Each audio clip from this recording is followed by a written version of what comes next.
So when you're thinking about buying a new camera, but you're torn between some options, you can have a nice expensive full-frame camera with some extra goodies built in, or you can get a little bit of a cheaper APS sensor and have more money left over for the lens you're going to buy. Well, look no further.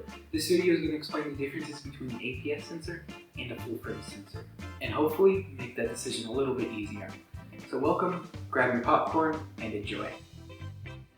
Size is the most obvious difference between APS and full frame. Full frame being the same size as 35mm and APS being 23.6 by 15.7mm. This affects a lot of things. The FOV is cropped on APS, affecting the image quality. More light equals more data the camera can read, so full frame has a better quality. However, if you have a full frame lens on an APS sensor, you'll get less and blurriness because light tunnels better to the center of a lens, and crop the edges of a full frame and you got essentially APS.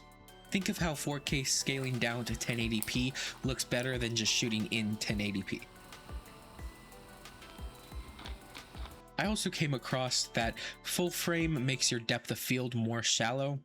It does not. That depends on your lens and how close you are to the subject. APSs have smaller builds as well because they're usually cheaper and have less hardware packed into them. And full frame sensors have more dynamic range. However, APS has some advantages. Smaller images make for faster writing and reading speeds, as well as less power consumption, more stability when shooting videos. So you could probably use a less beefy SD card. But the biggest difference is, of course, the price.